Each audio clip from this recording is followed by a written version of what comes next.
Om Ajnanatimirandhasya Jnananjanishalaakaya Chakshurunmilitam Yena Tasmai Shri Gurave Namaha. Nama Om Vishnupadaya Krishna Presthaya Bhutale Srimate Bhaktivedanta Swaminiti Namine. Namaste Saraswate Deve Gauravani Pracharine Nirvishesha Shunyavadi Paschatya Deshatarine. Jaya Shri Krishna Chaitanya Prabhu Nityananda Shri Advaita Gadadhara Srivasadi Gaura Bhakta Vrinda. Hare Krishna Krishna Krishna Hare Hare Hare Rama Rama Rama Hare Hare. Om Namo Bhagavate Vasudevaya Narayanam Namaskritya Naram Chaiva Narottamam Devim Saraswatim Vyasam Tato Jayamudirayet. In this session, we will be discussing from the 9th verse of the 11th chapter of the first canto Srimad Bhagavatam. Yarhi ambujaksha apasasarabho bhavan kurun madhun vath suhrad didrikshaya tatrabda koti pratima kshano bhavet ravim vinakshnor ivanastavachuta. The meaning of this verse is, O lotus-eyed Lord, whenever you go away to Mathura, Vrindavan or Hastinapura to meet your friends and relatives, every moment of your absence seems like a million years. O infallible one, at that time our eyes become useless as if bereft of sun. A very beautiful verse where the residents of Dwaraka who had come to receive Krishna when Krishna arrived in Dwaraka from Hastinapura after a long period of absence, they are expressing their feelings, how they were missing Krishna. Every moment seemed like millions of years when Krishna was absent from Dwaraka for the Dwaraka Nivasis. That helps us understand how much they are attached to Krishna. So, in the purport, Srila Prabhupada explains, we are all proud of our material senses for making experiments to determine the existence of God. But we forget that our senses are not absolute by themselves. What is the meaning of this statement? Our senses are not absolute. This means that the senses can act only under certain conditions. Absolute means unconditional. For example, our eyes. As long as the sunshine is there, our eyes are useful to a certain extent. But in the absence of sunshine, the eyes are useless. Lord Sri Krishna, being the primeval Lord, the supreme truth, is compared to the sun. Without him, all our knowledge is either false or partial. The opposite of the sun is darkness, and similarly, the opposite of Krishna is Maya or illusion. The devotees of the Lord can see everything in true perspective due to the light disseminated by Krishna. So here is an example given by Prabhupada, rather the example given in the Bhagavatam itself, that just like the eyes are useless when there is no light, similarly, in the absence of Krishna or in the absence of Krishna consciousness, when we are in illusion, when we are in Maya, we are unable to see Krishna, or we are unable to see anything spiritual. Whereas the devotees who are always in Krishna consciousness, they are able to see everything properly due to the light disseminated by Lord Krishna.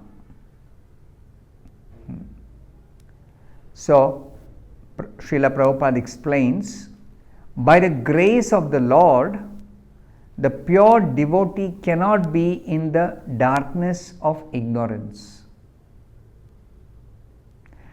Pure devotee means always situated in transcendental knowledge, never in ignorance. That is the characteristic of a pure devotee.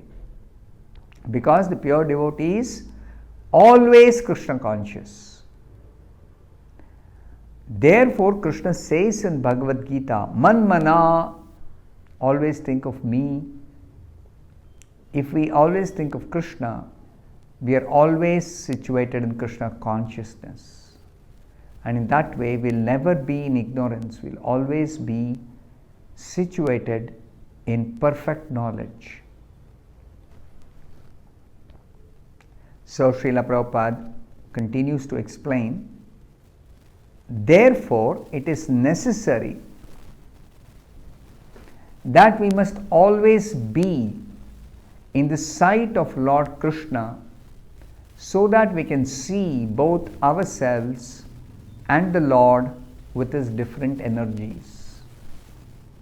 Elsewhere it is explained that everything is in existence is only Krishna and his energies. Krishna is the Supreme Personality of Godhead, and he has many varieties of energies. All his energies are transcendental, spiritual, because he is complete spirit. So, since his energies emanate from him, they cannot be anything material. They are all spiritual. But what is described as material energy, which is Krishna's another type of energy, is only material for the conditioned souls, for those who are forgetful of Krishna, for those who are in the darkness of ignorance. For them, this material energy acts to put them in illusion. But factually, this material energy is also Krishna's own energy for the purpose of the conditioned souls. This we have to carefully understand. In the state of forgetfulness of Krishna, we are placed in the material energy. Otherwise, we belong to Krishna's spiritual energy, the internal potency, Antaranga Shakti, the spiritual world. So, this material world is Krishna's material energy, constituted of Krishna's material energy, and the spiritual world is constituted of Krishna's internal energy or spiritual energy. We belong to the spiritual world because we are spirit soul, we are not this body.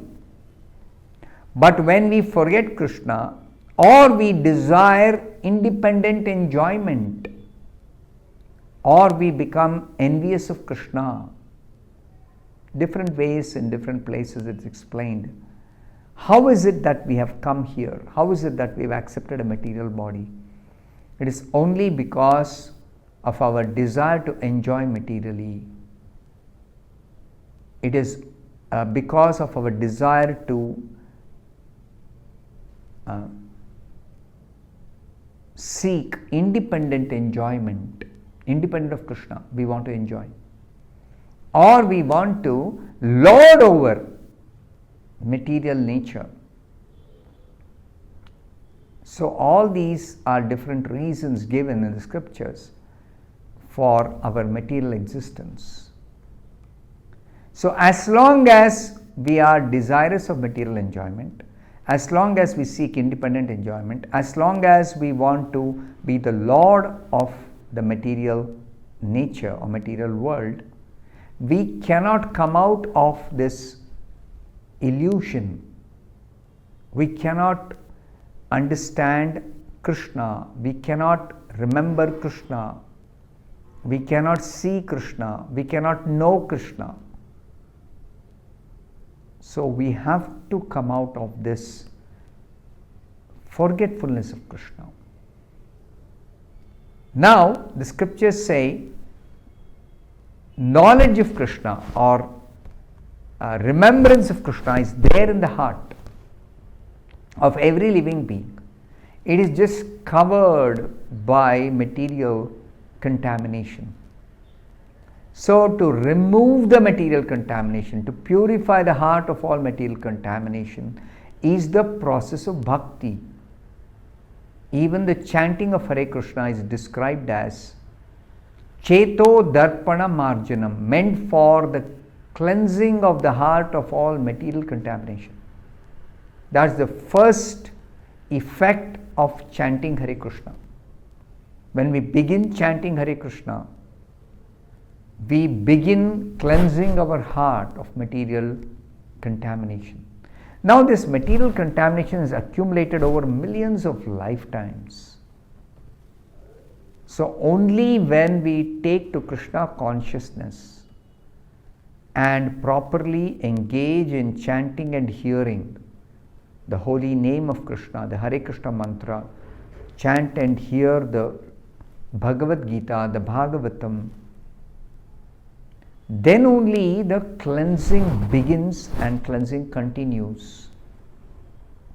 And as the cleansing is happening, we should not further contaminate our heart by engaging in material activities, by engaging in sinful activities, by engaging in activities meant for lording over material nature. Therefore, Chaitanya Mahaprabhu teaches us, chant in all humility. Give up this lording tendency. Trunadapi sunichena tarorapi sahishnuna. Become tolerant of the material reactions, because these material reactions are due to our own misdeeds in the past. So learn to tolerate them while you are in the material world with the material body. Also, it helps if you try to understand that you are not this material body, you don't belong to the material world. Even now, in your present condition, within your heart, you are situated as pure spirit, in pure Krishna consciousness, as a pure devotee of Krishna. So you just have to penetrate the layers of coverings and enter your own inner heart, inner portion of the heart, the core of the heart. And the process is the process of bhakti. So in the beginning stages, it is a process of cleansing the heart. So till the heart is cleansed, we cannot enter the core of our heart. We cannot enter the spiritual realm within our heart. Our own spiritual existence we cannot get into. So we have to wait for the cleansing to happen. So therefore, we have to come to Krishna consciousness by the process of bhakti, and that is what is being explained by Prabhupada in this purport. Just like the residents of Dwarka are always Krishna conscious, similarly we should also become Krishna conscious by constantly chanting Krishna's name, hearing about his glories, hearing the pastimes of Krishna from the Bhagavatam, like that, performing more and more Krishna conscious activities. And in this way, if we become Krishna conscious, we can very quickly cleanse our heart and become situated on the spiritual platform. Even while in this material world, we can be in spiritual consciousness and thereby in the spiritual world. I'll stop here. Thank you very much. Hare Krishna.